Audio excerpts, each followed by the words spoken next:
அனைவருக்கும் வணக்கம். ராதே கிருஷ்ணா. 2026 கிரக பயிற்சிக்கான பலன்கள் நம்ம பார்த்துக்கிட்டு இருக்கோம். இன்னைக்கு மேஷம் முதல் மீனம் வரை இருக்கக்கூடிய ராசிகள்ல இன்னைக்கு நம்ம பார்க்கக்கூடிய ராசி மிதுன ராசி. மிதுன ராசிக்கான 2026க்கான ராசி பலன் என்ன, அதுதான் இப்போ நம்ம பார்க்க இருக்கிறோம். 2025 செகண்ட் ஹாஃப்ல நிறைய அடி வாங்கின ராசிகள்ல மிதுனமும் ரொம்ப முக்கியம். ஏன்னா இவங்களுக்கு பாக்கிய சனியா இருந்து நிறைய நன்மைகளை மட்டுமே கொடுத்துட்டு இருந்தவர் இப்ப கொஞ்சம் கர்மசனியாக வந்தார். கர்மசனி அப்படிங்கிறது வேலையில ஓரளவுக்கு பெட்டர்மெண்ட் கொடுக்கும் அப்படிங்கிறதுல எந்தவித மாற்று கருத்தும் கிடையாது. ஆனா ஜென்மத்துக்கு வந்து உட்கார்ந்த குரு வச்சு செஞ்சுட்டாரு இவர். நிஜமாகவே மற்றவர்கள் மற்ற பலன்களை சொல்லும் போது விட மிதுனம் சொல்லணும்னா அளவுக்கு பிரச்சனைகளை சந்திச்சாங்க. இதெல்லாம் ரொம்ப பெரிய பிரச்சனைகளா, வெளியிலே வர முடியாதா, அந்த அளவுக்கு அவங்க வீக் ஆயிட்டாங்களான்னா இல்ல, கண்டிப்பா அவங்களால சமாளிக்கக்கூடிய பிரச்சனைகளா தான் அது இருந்தது. ஆனாலும் மிகுந்த பாரம். நான் எப்பொழுதுமே ஜென்மகுருக்கு சொல்லக்கூடிய ஒரு எக்ஸாம்பிள் என்ன அப்படின்னா, சும்மா போறவன் தலையில கூப்பிட்டு, ஒரு வெயில்லாம் இருந்தாலும் நான் போயிட்டு இருக்கேன் அப்படின்னு போயிட்டு இருக்கேன், தலையில கூப்பிட்டு அவங்ககிட்ட இந்த கொடையை புடுங்கி தலையில வந்து நிறைய செங்கல் எடுக்கணும், ஒரு சூட்கேஸை கொடுத்து செருப்பையும் புடுங்கி விட்டு இப்ப நட அப்படின்னா அவன் எப்படி காமா நடப்பான்? அவனுடைய வாழ்க்கை எப்படி வந்து அப்படித்தான் ஆயிடும். அந்த ஒரு தடுமாற்றம் வந்து பயங்கரமான தடுமாற்றம், தலை மேல ஒரு மிகுந்த பாரம். அது ரொம்ப டஃப்பான ஒரு பீரியடா தான் இருக்கும். மிதுனம் அதைத்தான் வந்து 2025 பர்டிகுலரா செகண்ட் ஹாஃப்ல அதிகமா அவங்க ஃபேஸ் பண்ணாங்க. 4ஆம் இடத்தில் கேது நகர்ந்துச்சு அப்படிங்கிற ஒரு பெரிய திருப்தி எல்லாம் அவங்களால ஏற்படுத்திக்க முடியல. 10ல இருந்த சனி ராகு ஒன்னா இருந்த பீரியட்லயே அவங்க கொஞ்சம் நிறைய ஃபேஸ் பண்ணாங்க, டிஃபிகல்டிஸ் ஃபேஸ் பண்ணாங்க. அதுக்கப்புறம் ராகு மட்டும் பயிற்சி ஆனாரு, 10ல சனி மட்டும் இருந்தாரு. சனி 9ஆம் அதிபதி 10ஆம் இடத்துக்கு போவதனாலும் 4ஆம் இடத்தோடு அவர் நேரடியாக தொடர்பு கொள்வதனாலும் வேலையில ஒரு பெட்டர்மெண்ட் அல்லது வேலை பொறுப்பு அப்படின்னு எடுத்துக்கிட்டாலும் அதனுடைய பலு ஒரு பக்கம் ரொம்ப அதிகமாயிடுச்சு. இவங்களுடைய தேக ஆரோக்கியம் மற்றும் குடும்பத்தாருடைய தேக ஆரோக்கியம், பர்டிகுலரா தாய் தந்தையனுடைய தேக ஆரோக்கியத்துல மிகப்பெரிய டெட்டோரியேஷன். இவரு என்னதான் இருந்தாலும் குரு இவங்களுக்கு பாதகாதிபதி.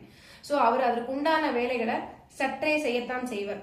இங்க நம்ம கோச்சாரத்துல பாதகாதிபதி கான்செப்ட் வந்து உள்ள கொண்டு வர மாட்டோம். பட் மிதுனத்திற்கு அவங்க அதை தான் ஃபேஸ் பண்ணாங்க அப்படின்னு சொன்னா அது மிகையே இல்லை. இவங்களுக்கு மூச்சு விட நேரம் கிடையாது, ரெஸ்ட் கிடையாது, நிறைய அலைச்சல். அதான் சொல்றேனே, தலையில பாரம். ஒவ்வொருத்தவங்களுக்கும் ஒவ்வொரு மாதிரி அவர்களுடைய தசாபுக்திகள் ஏற்ப அது பொறுத்துக்க முடிஞ்சுதா, பொறுத்துக்க முடியாத அளவுக்கு பாரமா இருந்ததா அப்படிங்கிறது இருக்கலாம். பட் இது எல்லாமே 2025 ஃபேஸ் பண்ணாங்க அப்படிங்கிறது தான் நிஜம். சரி, 26 எப்படி இருக்க போகுது? Much better, much much much relief இருக்க போகுது இவங்களுக்கு 2026. இதுவரை வெகு காலமாக திருமணம் ஆகாமல் இருந்தவர்களுக்கு திருமண பாக்கியம் ஏற்பட போகிறது. ரொம்ப நாளா வேலை தேடி நல்ல வேலை அமையல, நான் வந்து கான்ட்ராக்ட் பேஸ்லயே தான் வேலை ஓட்டிட்டு இருக்கேன், அல்லது வந்து எனக்கு ஒரு பதவி, நல்ல பதவி வந்து கிடைக்கல அப்படிங்கிறவங்களுக்கு நல்ல சம்பள உயர்வோடு நல்ல ஒரு பெர்மனண்டான வேலை வந்து கிடைக்க போகுது. குழந்தை பாக்கியத்திற்காக வெகு காலம் காத்திருந்தவர்களுக்கு குழந்தை பாக்கியம் ஏற்பட போகுது. இது எல்லாமே மிதுனத்தினுடைய பிளஸ் பாயிண்ட். போன வருடம் இவங்க வந்து வேலை, நல்ல வேலை கிடைக்காம போனது, அல்லது இருந்த வேலையை விட்டுட்டு வர வேண்டிய தன்மைக்கு, சில காலம் வேலை இல்லாமல் இருக்க வேண்டிய அமைப்பு, கிடைச்ச வேலையும் வந்து என்னுடைய திறமைக்கு ஏற்ப இல்லை என்னுடைய என்ன சொல்றது, வாட் ஐ டிசர்வ்னு ஒன்று இருக்கு இல்லையா, அது கிடைக்காமல் தவித்தவர்கள் எல்லாரும் இந்த வருடம் அதற்குண்டான நல்ல பாசிட்டிவான விஷயங்களை வருடம் முதல்ல இருந்தே கூட கொஞ்சம் பேர் பார்க்க ஆரம்பிச்சிருவாங்க. வருடத்தினுடைய 2ஆம் பகுதி மிக மிக நன்மையை அதிகமாக தரக்கூடிய தன்மையாக தான் இருக்கும். 3ஆம் இடத்தில் கேது பெரிய பாதிப்புகளை தரமாட்டார். சனி இப்போ 10ஆம் இடத்துல தான் இருக்கார். இருந்தாலும் எப்படி நம்ம பாசிட்டிவான விஷயங்கள் சொல்றோம் அப்படின்னா, சனி ஏற்கனவே குருவினுடைய வீட்டுல தான் இருக்கார். இப்போ நமக்கு ஜென்மத்தில் இருந்த கஷ்டத்தை கொடுத்து கொண்டிருந்த குருவும் மாறிவிட்டார், 4ல இருந்த கேதுவும் மாறிட்டார். சோ அப்படிங்கும் பொழுது குருவினுடைய பார்வையை வாங்கிய சனி நன்மை செய்ய கடமைப்பட்டவர் ஆவார். சோ அதனால அதுவும் நன்மையாகத்தான் இருக்கும். தாய் தந்தையருடைய ஹெல்த்ல மட்டும் கொஞ்சம் காஷனா இருக்கணும். வண்டி வாகனங்கள் வாங்கலாம், நல்ல விஷயத்துல அமையும். அதாவது வேலை முன்னேற்றம் அப்படிங்கிறது ஒரு நல்ல அமைப்புல வந்து இவங்களுக்கு கண்டிப்பாக ஏற்படும்.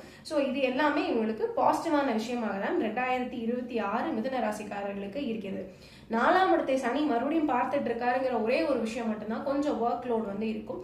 அப்கோர்ஸ் இந்த வேலை வந்து இவர்களுக்கு மனதிற்கு நன்மை பயக்கக்கூடிய ஒரு வேலையாகத்தான் இருக்கும். அப்படிங்கிறதுனால பெருசா பயப்பட வேண்டிய விஷயங்கள் அப்படிங்கிறது எதுவுமே கிடையாது. வேலையை பொறுத்த வரைக்கும் பதவி உயர்வு நிச்சயம் உண்டு, சம்பள உயர்வு நிச்சயம் உண்டு. வீட்டிற்கு தேவையான என்ன சொல்றது, ஃபர்னிச்சர்ஸ் வாங்குறதா இருக்கலாம். பர்டிகுலரா மரத்துல வந்து ஃபர்னிச்சர் வாங்குறது. குரு என்பவர் மரம், சனி என்பவர் வந்து இரும்பு. ஸோ இவங்களுக்கு குருவினுடைய உச்சத்தன்மை அப்படிங்கிறது மரம் வந்து இன்டீரியர் ஒர்க் பண்ணுவாங்க. இது வரைக்கும் இன்டீரியர் ஒர்க் பண்ணாதவங்க வந்து இன்டீரியர் ஒர்க் பண்ணுவாங்க. மரத்துல வந்து சோஃபா, ஃபர்னிச்சர்ஸ் இதெல்லாம் வந்து வாங்கி போடுவாங்க. அதற்கு அவர்களுக்கு ஆசையும் ஏற்படும், அதற்கு உண்டான பிராப்தமும் ஏற்படும், அதற்கு உண்டான பணம் கையில வந்து சேரும். பிள்ளைகளுடைய முன்னேற்றம் நிச்சயமாக மனதிற்கு திருப்தி அளிக்கக்கூடியதாக இருக்கும். பிள்ளைகள் வந்து இதுவரைக்கும் அவங்க கொஞ்சம் செட்டில் ஆகாம இருந்தாங்களே, அல்லது திருமணம் ஒண்ணு நடக்காம இருந்தது, அல்லது குழந்தை பாக்கியம் இல்லாம இருந்தாங்களே, அல்லது அவங்களுக்கு எதிர்பார்த்த படிப்பு கிடைக்கவில்லை, அல்லது அவங்க எதிர்பார்த்த வேலை வந்து அவங்களுக்கு கிடைக்காம கஷ்டப்பட்டாங்க அப்படின்னா அது எல்லாமே இந்த வருடம் மாறி நன்மை தரக்கூடிய அமைப்பு அப்படிங்கிறது இந்த குரு பயிற்சி வந்து அவர்களுக்கு ஏற்படுத்தி கொடுக்கும். 2025 இருந்த மனசுமை பாரம் 26 செகண்ட் ஹாஃப்க்கு அப்புறம் எங்க போச்சுன்னே தெரியாம மறைஞ்சு போயிடும். ரொம்ப காலமாக போராடி ஜெயிக்கணும் அப்படின்னு நினைச்சிட்டு இருந்த நிறைய விஷயங்களை ஜெயிக்கக்கூடிய ஒரு ஆண்டாக 2026 இவர்களுக்கு அமையும். பண முன்னேற்றம் நல்லா இருக்கும் அப்படிங்கிறதுனால வீடுல சுபிக்ஷம் வந்து நன்றாகவே இருக்கும், சுபகாரியங்கள் நிறைய செய்ய முடியும். ஸோ இது எல்லாமே பாசிட்டிவான விஷயங்களாக தான் இருக்கிறது. 6ஆம் இடத்திற்கு குரு பார்வை கிடைக்கிறதுனால பெரிய ஹெல்த் ப்ராப்ளம்ஸ் அப்படிங்கிறதுலாம் ஒண்ணுமே கிடையாது. ஜஸ்ட் பெரியவங்களுக்கு, வீட்டில் இருக்க பெரியவங்களுக்கு மட்டும் ஹெல்த் பார்த்துக்கிட்டாங்க அப்படின்னா போதும். வேலை மாற்றம் ஏற்படக்கூடிய அமைப்பு, அதாவது இவ்வளவு நாளா நான் வெளிநாடு போக ட்ரை பண்ணிட்டு இருக்கேன், எனக்கு கிடைக்கல அப்படின்னா அது உங்களுக்கு கிடைக்கும். ஃபர்ஸ்ட் ஹாஃப்ல சில பேருக்கு கிடைக்கும், அது உங்களுடைய தசாபுத்திகளையும் பொறுத்து முடிவாகும். ஆனா ஃபர்ஸ்ட் ஹாஃப்ல கிடைக்கிறவங்களுக்கு அதுல ஒரு திருப்தி இருக்காது. நான் இப்ப இருக்கிற இடத்துல இருந்து இன்னும் கம்ஃபர்டபுளா இடம் வேணும்னு நான் எதிர்பார்த்தேன், எனக்கு இன்னும் கொஞ்சம் அன்கம்ஃபர்டபுளா கிடைக்குதோ அப்படிங்கிற தன்மையோட தான் இருக்கும்.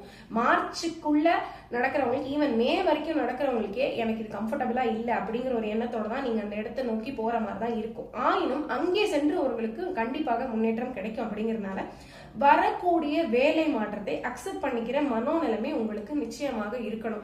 அப்படி இருந்தது அப்படின்னா தான் உங்க வேலையில முன்னேற்றத்தை நீங்க பார்க்க முடியும். இல்ல எனக்கு இது வந்து அன்கம்ஃபர்டபுளா இருக்கு, நான் போக விரும்பல அப்படின்னு நீங்க நிறுத்திட்டீங்க அப்படின்னா செகண்ட் ஹாஃப்ல யூ வில் ரியலைஸ் நீங்க என்ன மிஸ் பண்ணிருக்கீங்க அப்படின்னு சொல்லிட்டு. ஸோ கண்டிப்பாக வேலை மாற்றம் ஏற்படுது அப்படின்னா அதை எடுத்துக்கோங்க. ஃபர்ஸ்ட் ஹாஃப்ல நடக்கிறவங்களுக்கு மட்டும்தான் அது கொஞ்சம் அன்கம்ஃபர்டபுளா தோணும்.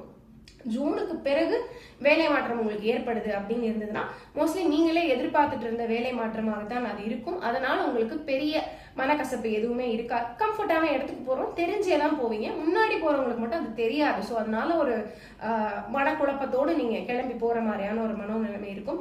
ஆயினும் கடைசியில் அது நன்மை பயக்கக்கூடியதாக தான் இருக்கும். ஆடி மாசம் மட்டும் சற்றே கொஞ்சம் பொருளாதார ரீதியாக ஹெல்த், இது 2 விஷயம் வந்து கொஞ்சம் கவனமா பாத்துக்கிற மாதிரி இருக்கும். பெரிய பாதிப்புகள் எதுவும் இல்லைனாலும் பொருளாதாரம் சற்றே சிக்கல்கள் ஏற்படக்கூடும், அல்லது கணவன் மனைவி உறவு சின்ன சின்ன சிக்கல்கள் வந்து ஏற்படும். இது வந்து ஆடி மாசம் மட்டும் நீங்க கவனமா பாத்துக்கிட்டீங்க அப்படின்னா அதன் பிறகு எந்தவித பாதிப்பும் இல்லை. ஸோ 2026 பொறுத்த வரைக்கும் மிதனத்திற்கு ஒரு ரிலீஃபான ரொம்ப சந்தோஷமான ஆண்டு. நிறைய செல்வங்களை, மழலை செல்வங்களை, குடும்பத்திற்கு புதிய மருமகள் எல்லாத்தையும் வரவேற்கலாம். ஒரு நல்ல வேலை, பிள்ளைகளுடைய முன்னேற்றம் பாசிட்டிவா தான் இருக்கு. உங்களுக்கும் வழிபட வேண்டிய கடவுள் அப்படிங்கிறது தாயார் தான். தாயார் வழிபாடு தொடர்ந்து பண்ணுங்க. விளக்கு பூஜை, பெண்களாக இருந்தால் வீட்டில் விளக்கு பூஜை செய்வது என்பது மிக மிக சிறப்பு.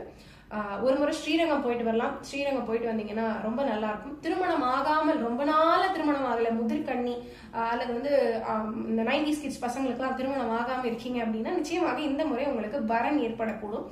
என்ன ஆண்களாக இருந்தீங்க அப்படின்னா மட்டும் வரக்கூடிய பெண் வந்து திருமணமாய் நிச்சயமாய் நின்று போனவர், அல்லது குழந்தை இல்லை ஆனா திருமணமாய் வந்து அவங்களுக்கு டிவோர்ஸ் ஆயிடுச்சு அல்லது விடோவரா இருக்காங்க அப்படிங்கிற மாதிரி திருமண உறவு ஏற்படும். அதை அக்செப்ட் பண்ணிக்கோங்க. ஸோ இது வந்து நீங்க உங்களுக்கு ஒரு இன்ஃபர்மேஷனா கொடுக்குறேன். பிளஸ் குழந்தை செல்வம் எதிர்பார்த்து கொண்டு இருக்கிறவர்கள் குருவாயூரப்பனை சென்று தரிசனம் பண்ணிவிட்டு அங்கே இருக்கக்கூடிய துலாபாரம் கொடுத்துட்டு வாங்க. ஆண் பெண் இருவருமே, கணவன் மனைவி இருவருமே வந்து துலாபாரம் கொடுத்துட்டு வரணும். இது நிச்சயமாக உங்கள் வீட்டில் மழலை செல்வத்தை எதிர்பார்க்கலாம் அப்படிங்கிற மாதிரியான ஒரு அமைப்பு தான். நாங்கள் வந்து ஆர்டிபிஷியல் என்ன சொல்றது, குழந்தை வந்து IVF மாதிரி போறோம், இல்லை IUE/IOF மாதிரி போறோம் அப்படின்னாலும் இந்த பீரியட்ல உங்களுக்கு அது பாசிட்டிவா நடந்து நல்லபடியாக மழலை செல்வம் உங்கள் வீட்டில் தவழட்டும். மீண்டும் ஒரு காணொலியில் உங்களை சந்திக்கும் வரை உங்களிடமிருந்து விடைபெறுவது உங்களுடைய ராஜலட்சுமி நாராயணன். நன்றி. ராதே கிருஷ்ணா.